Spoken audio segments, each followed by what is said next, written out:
That's the best I'm feeling. Tuwing Christmas makapiling, laging feel na feel.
December 4, Mariaw na may naat sa mga kapatid nating tausug unang Lunes ng buwan. Kaya naman ito, pangmalakasan agad ang pagsalubog natin sa ating work week.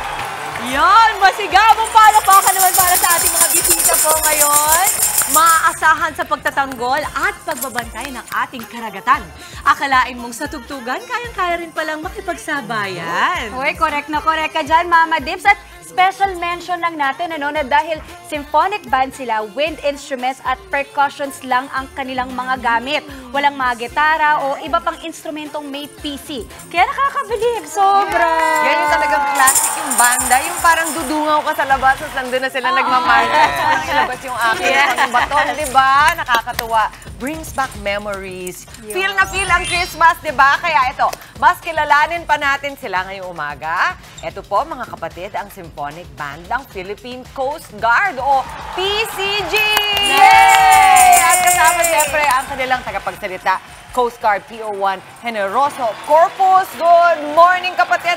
Good morning, Spooks. Sir, good morning. Good morning, good morning. Wow! Ayun, talaga, naramdaman namin yung pagka-Coast Guard ninyo. Ayun talaga, parang feeling tuloy safe kami. So sila po ay kasamahan ninyo sa Coast Guard? Yes po, ma'am. Yes. Opo. Sir, kailan at paano po nagsimula ang PCG na symphonic band natin?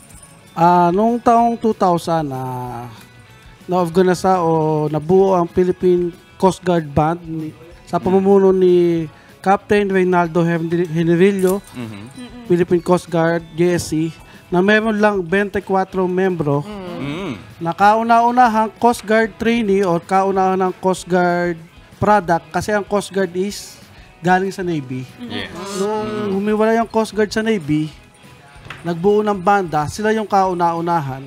Ang Coast Guard Man Course Class 1 DAS 2000. Sa kasalukuyan po, meron po tayong 80 members na Philippine... Kapraso lang pala ito, sir. Yes. Ilan-ilan Oo, lang ma'am. to.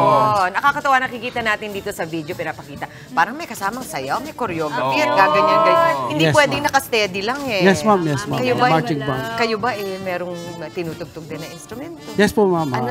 Saan po ba kayo? Trombone player po ako, tsaka baritone player. Pero PO1, ano bang kahalagahan na mayroong ganitong klaseng banda ang Coast Guard? Kasi inisip natin, pag Coast Guard, tagapangalaga natin sa karagatan, di ba? Bakit mahalaga na meron tayong mga banda? Napaka-importante po na meron tayong banda sa isang organisasyon kasi ang ating Pangulo, pag minsan dumadalaw sa ating Philippine Coast Guard, binibigyan siya ng honor. Tsaka yung mga ambassador ng mga ibang bansa, napunta rin sila, binibigyan natin sila ng honor. Sir, tanong ko lang, syempre, sobrang galing nyo, no, kung makikita natin. Pero para maging ganun kayo kagaling, kailangan nyo ng practice, di ba? So, paano nyo po yun naisisingit sa schedule nyo? Yes, ma'am. Meron po kaming regular rehearsal. Okay po. Okay. Mga ganong kadalas? Twice a week po. Okay. Twice a week. Pag wala naman po kaming rehearsal, nagpa-function po yung ating mga tao sa mga kanya-kanyang opisina. Ano-ano mga function natin kadalasan? Yung mga kasama natin Meron dito? po tayo ditong operation, admin, logistic. Meron po dito tayong mga range officer kung saan sila yung umaalalay sa mga nagpa-firing sa aming firing range. So siguro, sir, maganda kasi ang dami yung ginagawa na parang napaka-seryoso at napakabigat ng trabaho. Anong klaseng relaxation or anti-stress effect ang meron itong pagtutugtog sa inyo? Siyempre, mama, simula bata pa lang kasi kami, talagang ito na po yung aming nakasanayan ng tumugtog. Kaya pag pagod po kami, kahit nasa bahay lang, tutugtog lang kami solo, nawawala na yung pagod namin. Saka nakakatulong ba sa mga kabaro ninyo, sa mga kasama niyo sa PCG, kapag tumutugtog kayo, andun kayo? Parang suporta ba yan sa kanila? Yes, sir. Kasi mayroon tayong mga events sa Coast Guard na mga party, mga gift-giving, mga medical mission. Kami yung nagiging entertainment ng mga bisita natin. Ganda. Meron kayong kasamang isang kababaihan. Hello, ma'am. Ayan, Kaway-kaway kaway. dyan. Iisa lang kayo, no? Or meron pang iba? Meron pa po. Dalawa. Iba. Isa. Tatlo po sila, ma'am. Ay, wala dito, pero isa lang ngayon. Tatlo po Kayo. sila, ma'am. Nandiyan po sila. Sa likod. Okay. Katabi din niya, yan. Si Mama. Yan. Sige, ito na lang. Anong pinakamahirap na parte na pagiging Philippine Coast Guard? Siguro, ma'am, yung duty na search and rescue. Tsaka, kasi talagang ang isang paa mo ay nakalagay na sa panganib pag nagse-search and rescue ko yun. Ay, lagi mag-iingat, no, sir? Lagi po kayo mag-iingat at lagi namin kayo ipagdadasal sa mga mission ninyo. Maraming salamat! PO1, Generoso Corpus ng Philippine Coast Guard. Thank you po. Maraming salamat sa inyo. Thank Mga you, sir. kapatid, magpatugtog na rin ang masayang mga awitin ngayong Pasko. Isabay na yan sa pagsalubong natin sa araw ng may ngiti at pag-asa. Ako po, si Jess De Los Santos. Wala pa mang Pasko, abay, paghariin na natin ang pag-ibig sa ating mga puso. Simulan natin yan sa pagmamanifest ng good vibes today at sa mga susunod pang araw. Ako po, si Dimples Romana. Irigalo na po sa sarili ang pagbabaon araw-araw ng inspirasyon at dagdag pang motivation. Deserve natin yan, kapatid. Ako po, si Maui David. At syempre, mauna sa ating mga balita sa frontline sa umaga, mga mainit na update sa ilang pangyayari sa loob at labas ng bansa. Ako po si Chiki Roa Puno. Kaya naman, ang masayang bati namin sa inyo, mga ate, kuya, nanay, tatay, lolo at lola. Good morning, kapatid! Kaya pinipilit ko to every moment na kaya mag-sige. Sino ikaw yung may hawak niya? Feeling musician. Feeling lang. Pero marami pa po tayong inihanda para sa inyo, mga kapatid. Di ba, Mami Chiki? Yes, that's right. Isa pang bagong Christmas gift idea ang ihatid namin sa inyo. Perfect pang exchange gift or pwede rin pang personal gift. Handcrafted leather goods business, ibibida natin sa kitang-kita. Eto, pwede rin naman po pang regalo lalo na sa inyong mga kids. Colorful mini donuts na swak din pang bonding o di kaya pang baon na rin. Ituturo po namin yan sa Working Moms. Kayo magpapasko, dapat love, love, love. Diba? Lalo na sa mga magkakapatid. Yan. Pero kapag nauwi sa matitinding away, nako, madalas dyan, dumediretso sa kasuhan. Aray. Totoo yan. So tatalakayin natin ang isyong yan sa Legal Bato. Eto na. Agree tayo kay Mami Chiki. Love, love, love lang talaga dapat. Tulad ng ihatid sa atin ng Mami ni Mami Chiki! One of the gems of Philippine showbiz, the legendary Boots Anson Roa, makakabanding natin live. Ang tanong, handa ka na ba? Handa na ba kayo? Handa na ba kayo? Pero syempre, may balitaan pa rin tayo ngayong umaga. Unahin na natin sa frontline sa umaga. Naku po, trahedya sa unang linggo ng Advent. Gymnasium ng Mindanao State University sa Marawi City, binomba, di bababa sa 4 patay. At sa iba pang balita, ilang lugar sa Mindanao niyanig ng magnitude 7.4 na lindol. Aftershocks umabot pa sa mahigit 1,500. Ako, ingat ho sa mga kapatid natin dyan sa Mindanao. Yes, at sa showbiz naman, homecoming parade para kay Michelle D. Kasado na sa December 10. At dahil it's another happy work week, ilabas na po ang ating mga ngiti. I-ready na ang mga makukulit na post ninyo at baka ikaw na ang magwagi sa Kagumoka Ko Selfie Contest. Basta nood lamang po sa Good Morning Kapatid at papunggahan lang ng selfie habang nanonood ang aming programa. I-private message lamang po sa aming official Facebook page, Good Morning Kapatid. Mas pangmalakasang selfie, mas wagi ang mapipili po naming selfie king or selfie queen of the day. Sa pagtatapos ng show, magwawagi ng 500 pesos worth of load! Kaya naman, Kagumoka!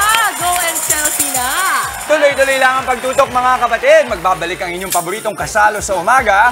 Good morning, kapatid!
Narito na ang mga umaaksyong balita ngayong araw. Ihahatid namin mula mismo sa frontline sa umaga.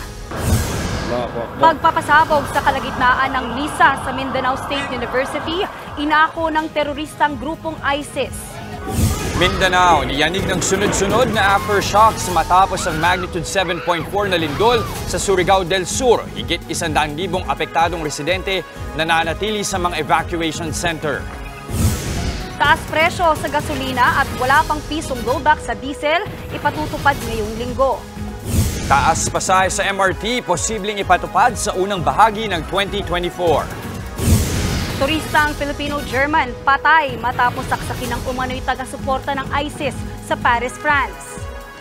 De La Salle Green Archers binawian ng UP Fighting Maroons para mapersa ang do-or-die Game 3 sa UAAP Men's Basketball Finals. At Piolo Pascual aminadong na-challenge sa pagganap sa 3 karakter sa MMFF horror film na Malyari.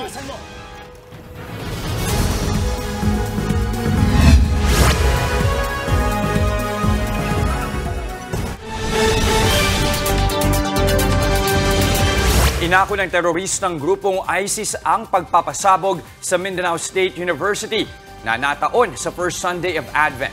Nagpaabot naman ng pakikiramay ang Santo Papa sa mga pamilya na mga nadamay sa karahasan. Nasa frontline ng balitang yan si Jenny Dongon. Kuha ang tagpong ito ilang minuto matapos ang malakas na pagsabog sa gymnasium ng Mindanao State University sa Marawi City kahapon ng umaga. Nagkalat ang dugo sa sahig. Kita rin ang ilang nakahandusay. Sa isa pang cellphone video, makikitang isa-isang inilalabas ng mga otoridad ang mga sugatan. Kabilang ang babaeng ito na duguan ng binti at halos wala ng malay. Nangyari ang pagsabog sa gitna ng misa na dinaluhan ng mga estudyante at guro. Itinaon ang pagpapasabog sa first Sunday of Advent. Ayon sa mga otoridad, di bababa sa 4 ang nasawi sa pambobomba. Nasa 40 na po naman ang sugatan at ngayon nananatili sa ospital. Binisita sila ni Lanao del Sur Governor Mamintal Alonto Adyong Jr. Mariin niyang kinundi na ang pambobomba. Gaantay pa tayo ng investigasyon kung bakit nangyari yung insidente na yun. Hindi naman daw granada. Hindi granada yung ano. So maaring improvised? Pwedeng ganun kasi malaki yung extent ng damage eh. Inako ng teroristang grupong ISIS ang pag-atake pero hindi pa malinaw sa ngayon kung ano ang kanilang motibo. Nauna nang kinundi na ni Pangulong Bongbong Marcos ang pag-atake na anya'y ginawa ng mga dayuhang terorista. Kalaban daw ng lahat ang sinumang gumagamit ng karahasan laban sa mga inosente. Inihayag naman ng Mindanao State University na kontrolado nila ang sitwasyon sa ngayon. Patuloy sa nakikipag-ugnayan sa AFP, PNP at iba pang ahensya ng gobyerno para matiyak ang seguridad sa paaralan. Nag-alay naman ng panalangin si Pope Francis para sa mga biktima ng pagsabog. Malapit daw sa puso niya ang mga taga-Mindanao na marami ng pinagdaan ng pagdurusa. Nagbabalita mula sa frontline. Jenny Dongon, News 5.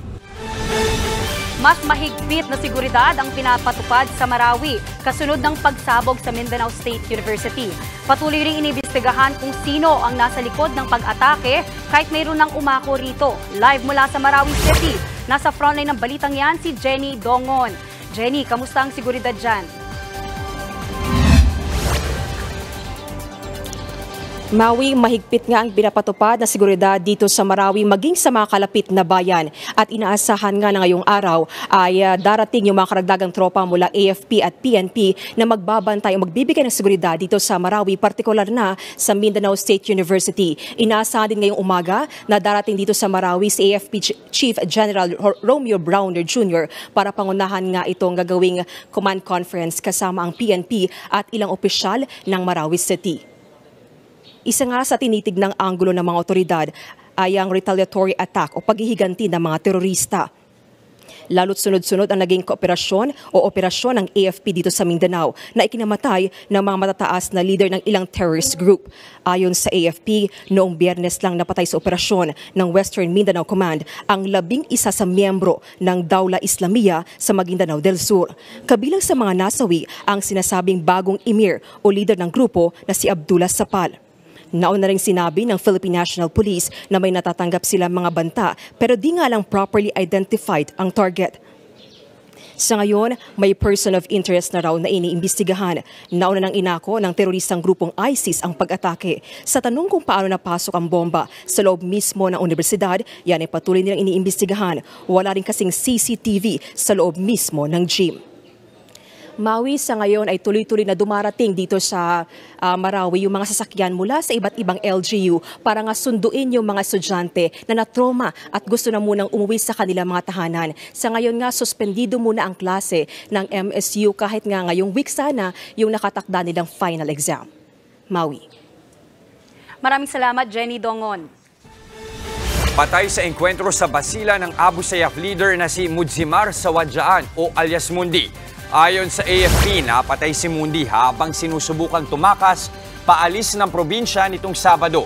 Notorious si Mundi dahil sa pagiging mastermind umano sa pambobomba sa Jolo Cathedral noong 2019. Siya rin ang tinuturong responsable sa Jolo Twin Bombings noong 2020. Inihatid na ang labi ni Mundi sa lokal na pamahalaan para ilibing sang-ayon sa tradisyon ng Muslim. Higit 1,000 aftershocks na naitala matapos ang pagtama ng magnitude 7.4 na lindol sa Surigao del Sur nitong weekend. Kaya ang mga residente nagsibalikan sa mga evacuation center. Nasa frontline ng balitang yan, si Mon Gualvez.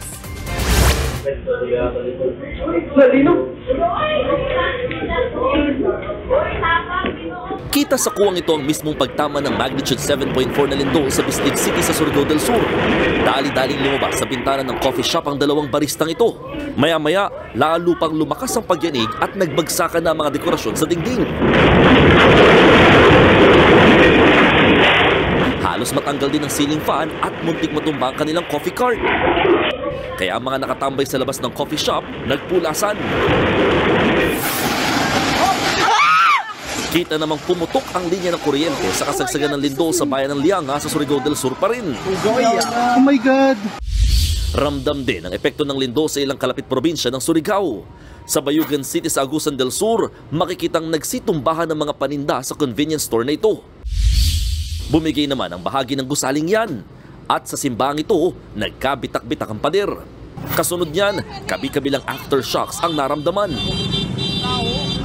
Sa pinakauling report ng PHIVOX kaninang madaling araw, umabot na sa higit 1,500 aftershocks ang naitala mula sa lindol. 18 rito ang naramdaman. May mga lakas ng aftershocks na nasa pagitan ng magnitude 1.4 hanggang 6.6. Bukod pa riyan, ang isa na namang magnitude 6.8 na pagyanig na naitala naman sa bayan ng Kagwait kaninang mag-aalas 4 ng umaga.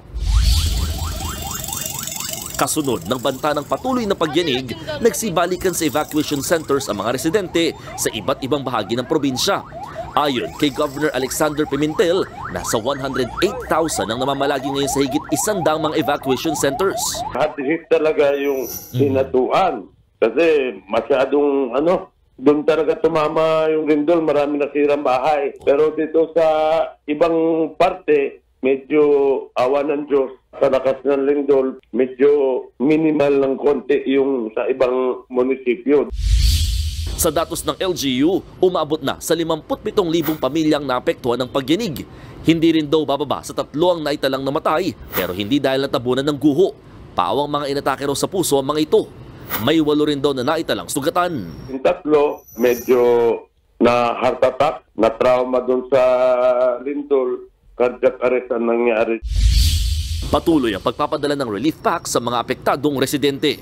Nagbabalita mula sa frontline, Mon Gualvez, News 5. Suspendido ang klase sa ilang bahagi ng Mindanao matapos ang magnitude 7.4 na lindol sa Surigao del Sur at malalakas na aftershocks. Walang pasok sa lahat ng antas at sa mga tanggapan ng gobyerno sa Butuan City, Surigao del Norte, Davao del Norte, Davao City at Sultan Kudarat. Wala rin pasok sa lahat ng antas sa Surigao del Sur, Davao de Oro, Kiblawan at Padada sa Davao del Sur. Ganon din sa ilang bayan sa Davao Oriental at sa Kidapawan City sa Cotabato. Suspendido naman ang pasok mula preschool hanggang elementary sa Hagonoy, Davao del Sur at hanggang high school naman sa mga bayan ng Lupon at Governor Generoso sa Davao Oriental. Arestado ang 4 na lalaki sa Quezon City na nagtangka umanong tangayin ang nirentahan nilang sasakyan. Ang mga suspect, may mga ninakawan na rin daw ng nirentahang motorsiklo. Nasa frontline ng balitang yan si Dave Abuel. Isa-isang pinababa ng mga pulis mula sa itim na sasakyan ng 4 na lalaking yan sa isang operasyon sa Novaliches, Quezon City nitong Biyernes. Grupo kayo ng mga kidnapper, mga kulangot kayo. Di po, sir. Tingnan mo, sir, baka may baril, sir. Cellphone. Agad na kinapkapan at pinusasan ang magkakaibigang lalaki na mga carnapper umano. Ayon sa mga pulis, nirentahan ng mga sospek ng 2 araw ang balak umanong tangaying sasakyan. Nagduda raw ang may-ari ng magpa-extend pa ang mga sospek. Kasi yung GPS, nawawala-wala yung signal. Tapos hindi nagtutugma yung binabanggit nitong mga nagrenta dun sa totoong posisyon ng sasakyan. Mas nabahala pa raw ang complainant nang malaman sa social media na may alegasyon ng rentangay sa mga sospek. Kaya naman nang gumana ulit ang GPS ng sasakyan, agad na isinumbong sa pulis ang mga sospek. Nang mahuli ang mga sospek, lumutang na ang iba pang mga nabiktima umano na galing pa sa ilang kalapit na lungsod. Kabilang sa mga nabiktima umano ng grupo si alias Nene. Natangayan daw siya ng pinarentang motor. Extend siya ng 2 araw, ganun. Yun pala, hinahanapan na niya ng buyer yung motor ko. Nung nalaman nga namin na dito siya nahuli, pumunta na rin kami. Itinanggi naman ng mga sospek ang aligasyon. Giit nila, pasok pa naman sila sa napagkasundo ang bilang ng araw ng renta. So yung nagrereklamo po na yun, mali po ako sa niya kasi 2 days pa po yung renta po niya . So hindi pa po hindi pa po lapse po yung yung nirenta po niya. Nang tanungin sa iba pang aligasyon, nabalik po lahat ng motor nila, yung mga unit po nila, ganidi na nila out. Nasa kustodiya ng Quezon City Police District Anti-Carnapping Unit ang mga sospek. Nahaharap sila sa mga reklamong paglabag sa anti-carnapping law, anti-fencing law at theft. Nananawagan naman ang mga pulis sa iba pang posibleng nabiktima ng grupo na lumutang at ihanda ang mga dokumentong maaring magamit na ebidensya laban sa mga sospek. Nagbabalita mula sa Frontline, Dave Abuel, News 5. Abiso naman po sa mga motorista, magkakaroon ng pagbabago sa presyo ng produktong petrolyo ngayong linggo. Sa pagtataya ng Uni Oil, nasa 30 hanggang 40 centavos ang bawas presyo sa diesel. Posible namang tumaas ng hanggang 20 centavos ang kada litro ng gasolina. Kung sakali, ito na ang unang magiging taas presyo sa gasolina sa loob ng 5 linggo.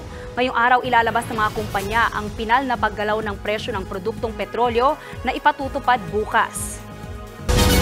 Target ng gobyerno na ipatupad ang taas pasahe sa MRT3 sa first quarter ng 2024.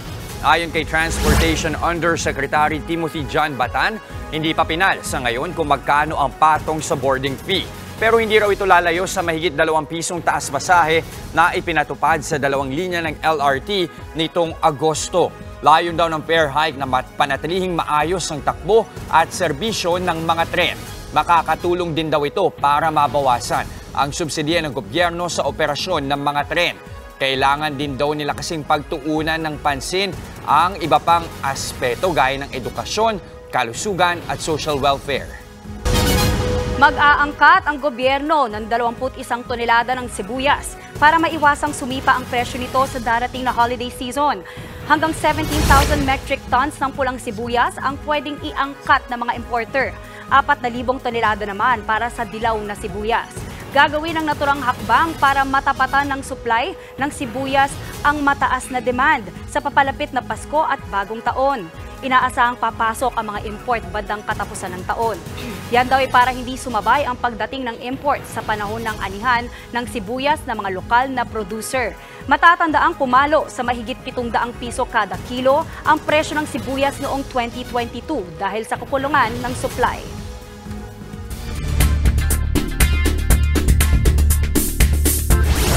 Napasilang daw ng Israeli Army ang isang commander ng Hamas sa patuloy na airstrike sa Gaza.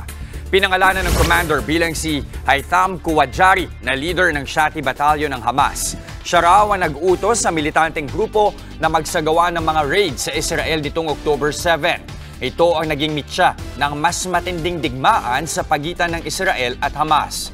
Inilabas ng Israeli Army ang video ng airstrike na pumatay umano kay Kuwajari, pero hindi pa makumpirma kung kailan ito kinuha at kung saang lugar.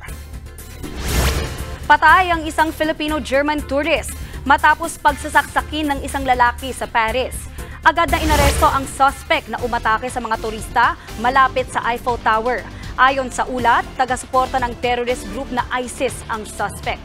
Bukod sa nasawi, dalawa pang turista ang sugatan matapos hatawin ng martilyo ng suspect.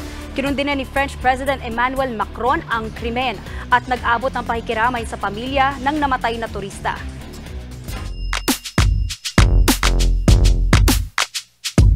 Aabot sa do or die na Game 3 ang UAAP season ng Men's Basketball Tournament or Season 86 ng Men's Basketball Tournament matapos bawian ng De La Salle Green Archers ang UP Fighting Maroons sa Game 2. Nasa frontline ng balitang yan si Ian Suyu. Pumasok ang De La Salle Green Archers sa Game 2 ng UAAP Season 86 Men's Basketball Finals na nangangailangan ng panalo. Ang UP Fighting Maroons naman, karga ang momentum mula sa kanilang malaking 97-67 win sa Game 1. Sumugod sa Smart Araneta Coliseum ang mahigit 20,000 fans para masaksihan ang laro. Sa unang kalahati ng laban, dikdikan pa ang dalawang koponan. Pero pagpasok ng third quarter, dito na umarangkada ang Lasal. Gamit ng nakakasakal na depensa, nalimitahan sa tig-11 puntos ang UP sa ikatlo at ika-4 na yugto ng laban. Ito ang sinandalan ng Archers para makabuo ng bentaheng umabot sa higit 20 puntos. Final score, 82-60 para sa Taft Boys. Nanguna para sa kanila si Francis Escandor, kasunod ng game-high 14 points. All-around din ang pinakita ni guard Evan Nelly kahit maalat ang shooting na may 4 points, 12 rebounds, 10 assists at 5 steals. Coming from a big loss, we really wanted to bounce back. No matter what our mindset was na hindi kami magpapatalo this game. We really wanted to win and we showed na we wanted to win. So. Nitong Game 2, UP naman ang naging maalat mula sa 3-point area matapos magpasok lang ng 2 sa 19 na attempts. Di hamak na mas kaunti yan kaysa sa 12-3 na ipinukol ng Lasal. Mahalaga rin ang naging papel ng bench ng Archers matapos ma-outscore ang UP second unit 47-24. Pero sa kabila ng panalo, hindi pa rin kumpiyansa si Lasal head coach Topex Robinson. Sigurado raw siyang mangangating makabawi ang UP sa kanila. Winning a championship is gonna be hard. Playing against the top college team in the country right now is gonna be hard. But there's gonna be a lot of work. We know UP is gonna come out with guns blazing. Ang sa amin pa lang again is we always focus on us. We don't know what UP will do, but we know what we will do. Magkakaalaman na kung sino ang bagong hari ng UAAP Men's Hoops sa Miyerkules. Magtutuos ang UP at Lasal sa Smart Araneta Coliseum alas 6 ng gabi. Nagbabalita mula sa frontline, Ian Suyu, News 5. Pinanalo ni Chris Banchero ang Meralco Bolts laban sa NLEX Road Warriors sa PBA Commissioner's Cup. Halos 3 segundo na lang ang naiwan nang ipasok ni Banchero ang floater para palamangin ang Meralco. Nagka-turnover naman ang NLEX sa sunod na possession kaya nasiguro ng Bolts ang panalo 97-94. Sa pangalawang laro, tinambakan naman ng Barangay Ginebra Jean Kings ang Terra Firma Jeep 110-99. Ito ang unang laro ni veteran LA Tenorio ilang buwan matapos ma-diagnose na may colon cancer. Setyembre naman nang i-anunsyo ni LA na cancer-free na siya.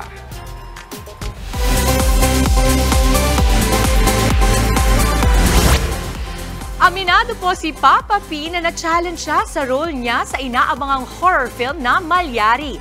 Hindi lang kasi isa, kundi 3 karakter po ang gagampanan ni Papa Piolo Pascual sa pelikulang ito. Nasa frontline ng balitang yan. It's a Piolo Multiverse. Dahil ang ultimate heartthrob na si Piolo Pascual, hindi lang isa, hindi lang 2, kundi 3 karakter ang ginagampanan sa Metro Manila Film Festival entry na Malyari. Talagang todo ang pagbabalik ni Papa P sa MMFF matapos ang mahigit 2 dekada. Bukod kasi sa role niya bilang kauna-unahang documented Serial killer sa bansa na si Father Severino Malyari. Dalawa pang karakter ang gagampanan ni Piolo sa inaabangang horror movie.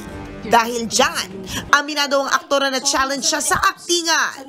It was hard every day. You go into the set because you're not just portraying one but three.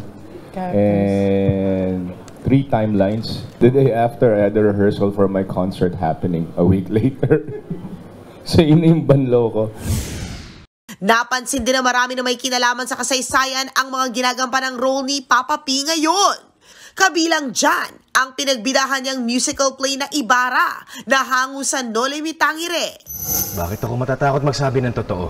Pati ang isa pang MMFF entry na Gumburza kung saan gaganap siya bilang si Padre Pedro Pilaes. I'm just really blessed that I was given the opportunity to portray certain roles na historical. It's not intentional, but when all these came along, sabi ko, you know, it's coming from a place of gratitude. Makakasama ni Piolo sa Malyari ang ilan pang bigating artista tulad ni Janela Salvador, Elise Hoson, JC Santos, Gloria Diaz at marami pang iba. Mapapanood ang Malyari sa MMFF simula December 25. Nagbabalita mula sa Frontline, MJ Marfori, News 5. Maraming salamat, MJ, na ang ganda-ganda. Uy, kasado na po ang bonggang homecoming parade para kay Miss Universe Philippines 2023, Michelle D. Gaganapin po ang parada ni MMD sa December 10, 4 p.m. sa Mall of Asia Complex. Magiging festa raw ang parada with special guests and activities pa.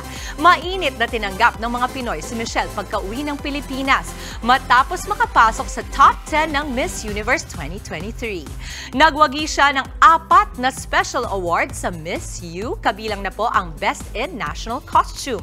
Hinirang din siyang pinakabagong tourism ambassador ng ating bansa.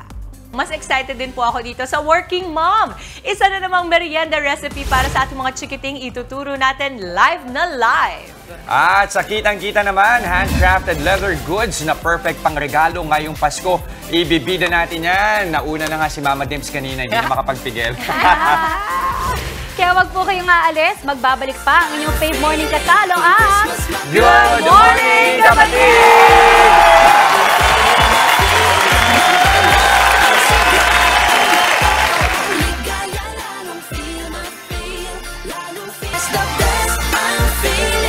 Christmas makapiling, laging feel na feel, laging feel na feel.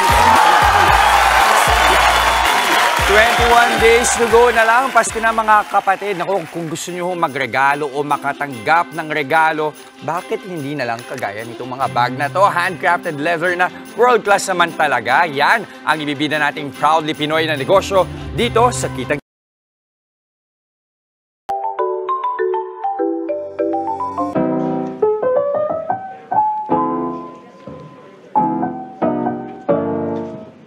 Ito ang mga iba't ibang leather product na 100% hand-sewn at handmade.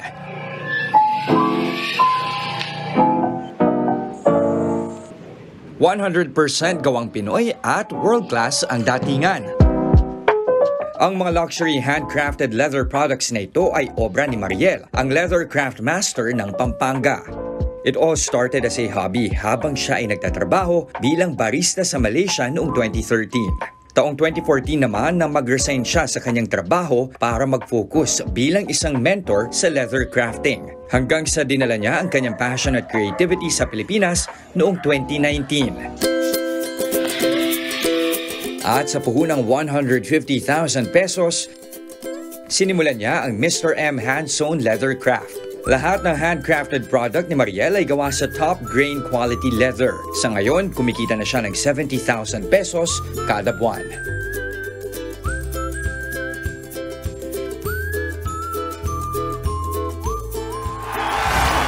At para mas makilate sa mga handcrafted leather goods na ito, live nating makakasama sa studio si Mariel ng Mr. M Hanson Leathercraft. Mariel, good morning. Good morning. Hindi na sila makapagpigil. Hindi na sila makapili kung anong gusto nila. Alam mo, sobrang may impress sa mga design mo. Ay, thank yung you kalain, nung pumasok ko si Maria, sabi ko, ba't may rakista dito? Yung pala designer ng mga leather bags. Oo, so designs mo to? Yes po. Ako po halos gumawa ng mga designs and I handcrafted it myself. Wow. Ano yung mga influences mo? Actually, madalas po ako manood ng mga Japanese artist crowds. Sabi ko sa'yo, di ba, I was just telling you na when I go to Tokyo, I go to this mall called Tokyo Hands, di ba? Ang saya Kaya doon. ganito. Pareho ba tayo? Classmate ba tayo doon? Kaya ba Mr. M kasi, Mariel? Actually, yung Mr. M, binigay na pangalan sa akin nung dati kong boss. Okay. Because hindi nila mabigkas yung pangalan ko. Dahil Ay, ano ba they yung are dati mong boss? Chinese sila. Okay. Baka pares kayo ng Mr. M eh. Mr. M, hi! Merry Christmas! Pero ito, nakakamangha kay Mariel, kasi kadalasan pag leather, iniisip natin, Marikina agad, pero ito Pampanga. Bakit ba itong naisipan mo na negosyo?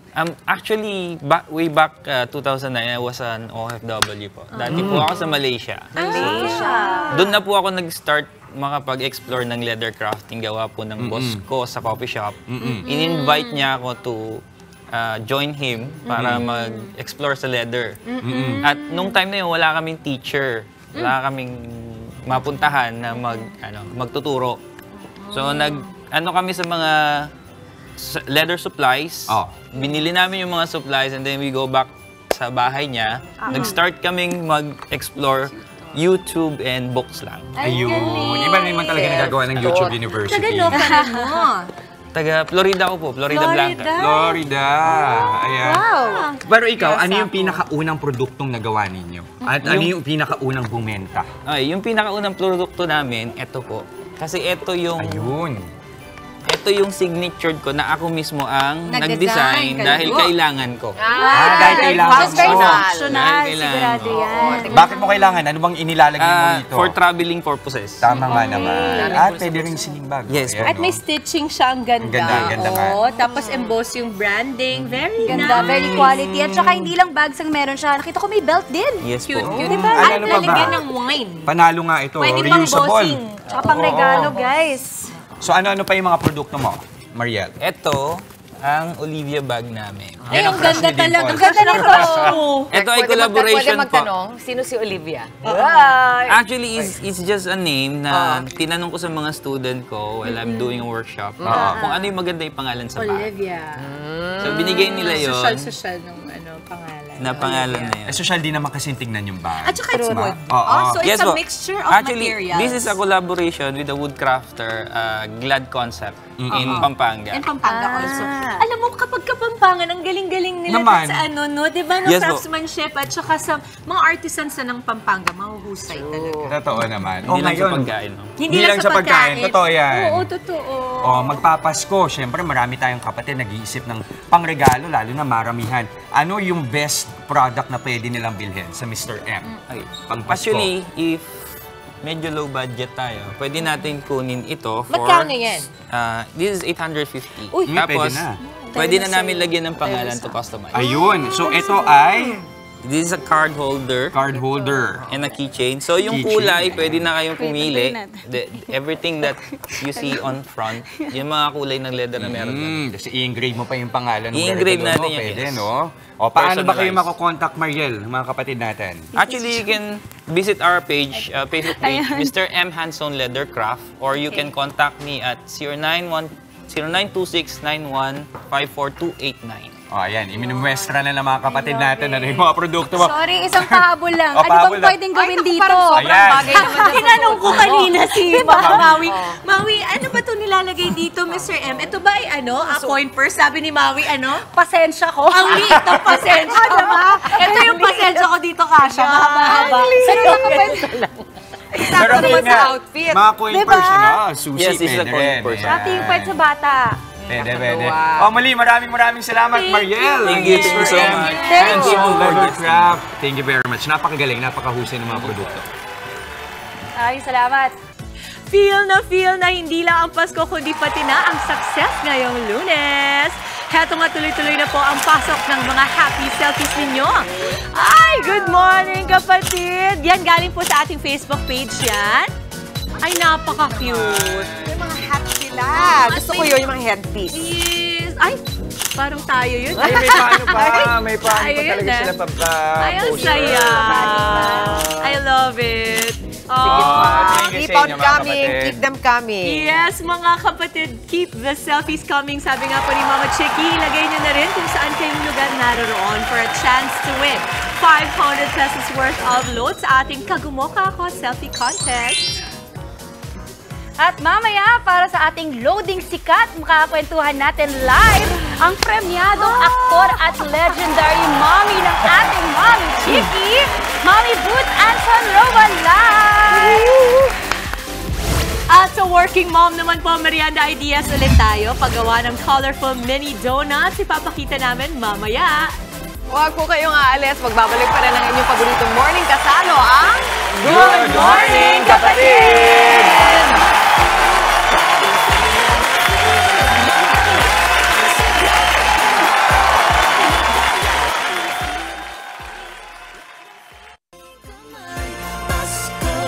Walang kabantay, the best, the best. Nagbabalik po ang Good Morning Kapatid. Nauubusan ka na ba ng merienda or bound ideas para sa inyong mga chikiting? Naku, sigurado po ako magugustuhan nila ang inihanda naming recipe para sa inyo. Kasama po natin live na live ang baker at working mom na si Casey. How do you pronounce your name, Mommy? Casey. Casey. Yes. Okay, Casey. Okay, good morning, Mommy Casey. Favorite ng 5-year-old mong si Ken, itong gagawin natin. Talk about, hi Ken, are you watching? Yes, Nanonood ba si Ken? Oh, okay, Mommy Casey, tell me more about the things that you do dito. So, super daling recipe lang po. Pancake mix lang po siya. Okay. Susundin niyo lang po yung instructions sa pancake mix. Then, i-color niyo lang po kung ano yung color na gusto niyo. Then, kung wala po kayong piping bag, pwede rin po sa mga sa plastic ng yelo para sa mga... Oo. Ay, ang ganda ng tip mo na yun. Ito po siya, ganyan ang itsura niya. Talk about the struggle of being a solo parent. Kasi syempre, you're doing all these things to make sure na may bonding kayo ni Ken. Mahirap ba? Sobra po. Time management lang po talaga. Kasi I work sa night shift po. Then, pag after ng work, mag-school naman po yung anak ko. Mahirap talaga.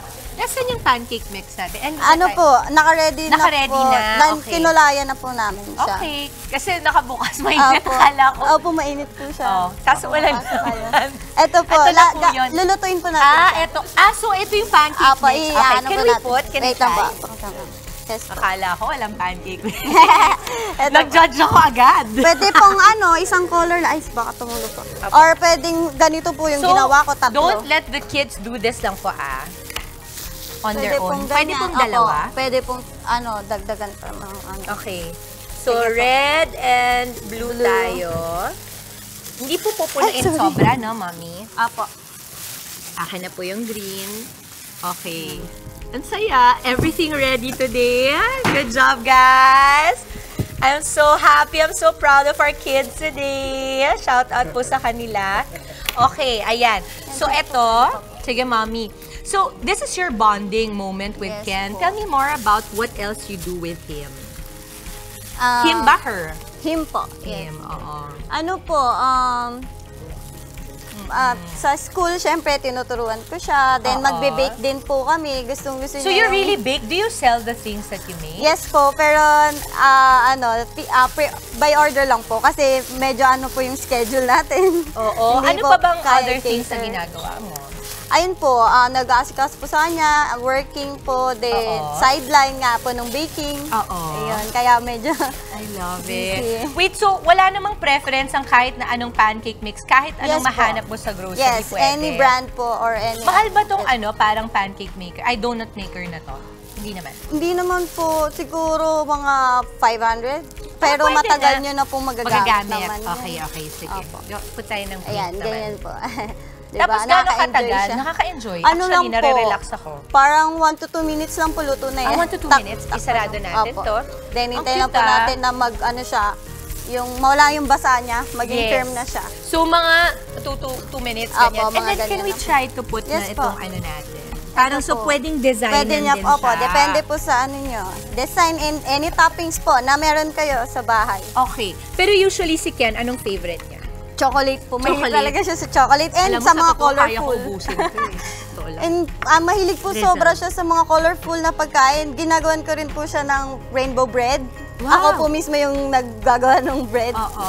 And So, kumbaga parang may food coloring lang, Opo. correct? Pwede rin pong may flavoring yan. Okay, Opo. paano? May nabibili pong mga flavoring na yung strawberry, or pink, ganun po. Pwede rin palang Opo, i-ganon, yes diba po? po? Okay, Just like ayan. I love it. So, you are a working mom and a solo parent mom. Ano mga tips mo sa mga solo parent na nagtatrabaho din para sa mga anak nila? What's your tip? Para sa akin po kasi dapat priority pa rin talaga natin yung Mga anak natin, Yes, oo. family first. Then, time management po kasi syempre, yung oras sa trabaho, oras sa family. How do you balance being a solo parent and a working mom? Luckily po, work from home po kasi yung Ay, work ko trabaho ngayon. mo. So, Nice. mas ano po ako na, nang-hands-on po ako after ko ng work, dahil night shift. Ay, ayan na. Kasi nga, nagchikahan na kami. Mami. Ayan po. Perfect siya. Kasing perfect namin ni Mami True. Casey. Ayan, ganyan lang po Mami siya. Casey. Sobrang dali lang po niya. Okay. Kaya- Dahan-dahan, Mami. Baka mapasok ka. Pwede po siyang gawin before mag-school, yung pambaon, kasi ginagawan ko po siya ng baon. Yes. Tapos, pwede rin i-share sa mga kids. Ito po, ayan na ang aking finished product. Do you like it? It's so pretty. And Ang super cute. easy. Super easy. So, now I think it's time for us to taste it. Kasi, hindi po ako kumain talaga para dito. Sure po. Okay, so, Mami, anong gusto mo? Bibigyan kita? Yung may nuts o yung sprinkle? Sige, yung may nuts na lang. May nuts ka, sige. Ikaw na ang kumuha. Sige, So again, thank you so much, Mami Casey. Maraming salamat at dahil sinamahan mo, kainin natin Sige sabay. po. Okay. Sarap. Sarap. Okay. Ano social media mo para naman makita nila ikaw? Casey Martin or Kelgin Martin po. Yung real name ko po kasi Kelgin. Kelgin.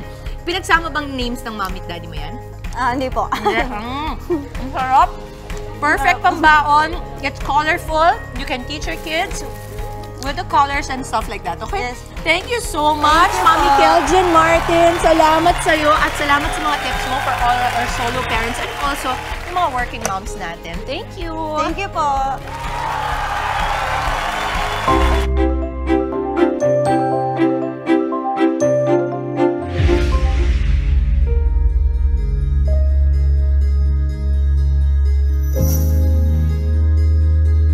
Mayong adlaw, ako si Gilbert Gamolo, usa ka creative media content producer and director dinhi sa Cebu. Ang unang trabaho na ako dinhi sa Cebu, mga TV infomercials para sa mga produkto na ginahimo sa among company. Tungod sa akong trabaho sa TV production, di malikayan na mapulaw ka permi, kulang sa tulog, ma-feel nimo na bugat na kayo imong pamati gani. Nag-start ako ka-feel og mga joint pains, kanang mumatagay sa buntag na sakit kay imong joints. Nagsige na ako hunahuna unsay ako mahimo. Diha na ako na-discover ang MX3 na maayo siya sa lawas. When we say joint problems, maaaring ang isang tao ay nagsasuffer ng paninigas at pamimitig ng kanyang mga kasukasuan. Ngunit kung isasabay natin ang MX3, mas kaunti ang kanilang kailangan na gamot na iinumin at mapapabilis din ang paghilom ng kanilang karamdaman. Para nako ang MX3 mura siyang telephoto lenses, mura tag makaduol sa mga butang na normally dili nimo makit-an. Para sa kuha, mao na ang nahimong role sa MX3. Mas gipaklaro niya sa kuha ang tanan na pwede di ay makatabang nato aron mas balanse ug mas healthier ang atong lifestyle.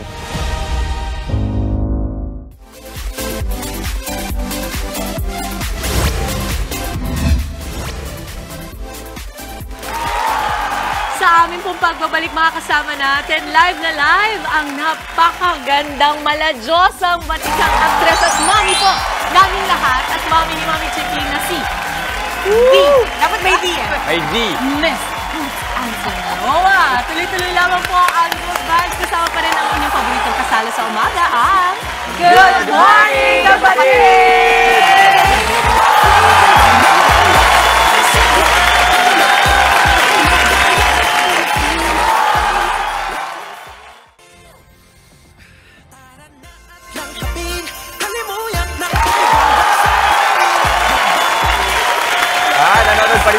morning kapatid. Ako ito, kung pelikula o TV ang usapan, mga kwento tungkol sa pag-ibig ang siguradong #1 sa ating mga Pinoy. Kaya naman po, 3 kwento ng pag-ibig ang susubukang itahin ng pelikulang Ikaw at Ako. At syempre, papangunahan na po yan ng ating panauhin, pandangal. Wow! Ngayong umaga! Grabe po. Pag sinasabi ko yung veteranong actor, parang kulang eh. Hindi sasakto yung salita kasi talagang Philippine icon when it comes to acting. Ang mommy po ng aming Mommy Chiki, si Mommy Boots Anson. Good morning! Good morning po! Thank you very much for having me. Welcome po sa At show. natutuwa ako dito na sa set ninyo, ako'y kinikilala nyo bilang Mami ni Chiki. I'm honored. I'm honored. Why does it matter? Yung wala. Umpisahan natin doon. Pero wala, hindi naman laglagan portion ito. Oo, hindi naman. Pwede rin po, pwede naman. Ready naman po din kami. Ito yung mga things you don't know about Chiki. Yung walang segment natin. That I am now so proud of. Okay. Si Chiki, kung meron tayong bang game na pinaka, siya yun. Pinaka... Ito na, manda ka. Kapit ka. Sure, tama itong ginawa natin. Dalawang question lang yan, Pinaka-expressive kung tawagin. Euphemism yun for madaldal. Oh, yun. At napagkakakitaan naman po. Good job. Pinaka-malikot. Pinaka-marunong sa mga anak namin. Pero hindi niya, she doesn't flaunt it. No? Hindi niya pinangangalantakan. Lagim yun, ha? Pinangangalantakan yung dunong niya. Kasi ito, lahat ng levels ng school, merong graduated with honors or at least Dean's List. Tama na. That's so cute. Can I just say how we are so graced with so much beauty this morning with the two of you here. Because, diba, Mama Chiki, I always tell you that the face and the presence of Mommy Boots, I always remember from way back we would do Maalaala Mo Kaya. She was always very gracious. And wow, do we all want that, pero hindi ko talaga kaya. Look at her sitting like this. Yes, so primitive. Diba? Ako nagpapanggap lang naman sa totoo mo. Hindi ako kasing poised as Mommy Boots. What's the best thing about having her as a mom? I think it's because we see how everybody else tells me that she inspires you, all of these things, it becomes, lalo kung tuloy nararamdaman na parang ang swerte ko pala. Kasi kung gano'n ang epekto nyo sa napakaraming tao, isang tawag lang sa akin, or siya pa, yung parang she's so available to me, I guess I take it for granted. And it's yun, parang, I think, as time goes by, mas lalo mo nabibigyan ng kahalagahan niyo. Katanayan nga kanina pagdating po ni Mommy Boots dito, nag-hi siya. Tapos sinabi niya pangalan ko, Parang gusto ko na maglupasay sa saya. I was just so kilig. Eh kasi syempre, when you have an icon, a legendary icon, that you all, and look at her, she's so beautiful. She is so beautiful. You have not changed one bit. I'm telling you, I was 12 years old when we were together, and this is how she looks. Ito yung tinatawag nilang kinula sa detergent. How do you retain that kind of beauty in life? Mabait ang Diyos. No, I don't use soap. Ano lang ako, cleansing cream and yung toning, yung tonic.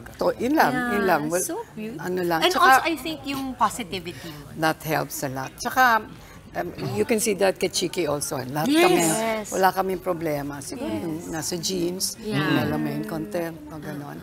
And I think the attitude has to do with it. No? Yeah, kasi di ba nakulong ka sa elevator kanina, pero nandito ka, ang ganda mo pa rin. Parang hindi na stress Sabi ni Ate Chiki, dyan ko talaga nakuha yung pagiging ganyan. I think, feeling ko sobrang sanay na kasi sila sa mga ganung mga kaganapan. Kaya wala lang sa kanila. Kaya yung papunta rito nga sa elevator, I had to transfer to the service elevator. No? Sira yung dalawa dun sa 3 elevators. Kasama ko yung mga janitors, yung mga panglinis. Yan yung pinaka, kaya kahit sinong kasama niya, parang wala lang. Yeah. Parang, I think yun. I think that natumbok yung parang one of the, I think, the things that are most unique about. Water, marunong talaga siya makisama talaga. Now, kwentuhan mo naman kami, Mommy Boots, dito sa ano natin. Itong, ang tawag dito. Ako kasi parang kanina, when si Ate Chiki was really telling us that you were gonna come here, I was so excited because I know that very rare talaga do you do guestings now. Is it because nandito si Ate Chiki or nandito rin kami? Yun yung gusto marinig eh. Gusto ko marinig eh. Ang totoo niyan, when there are invitations that come, na sa feeling ko, yung presence ko, yung mga inputs ko, makakatulong, ba't naman hindi, di ba? Basta maayos lang yung schedule. Amazing. I'm so excited. At syempre, meron pa tayong isa pang pag-uusapan mamaya. Yun naman yung darating na pelikula. Tuloy-tuloy lang ang ating kwentuhan. Kasama pa rin si Miss Boots Anson Roa sa aming pagbabalik. Dito lang sa Good Morning Kapatid.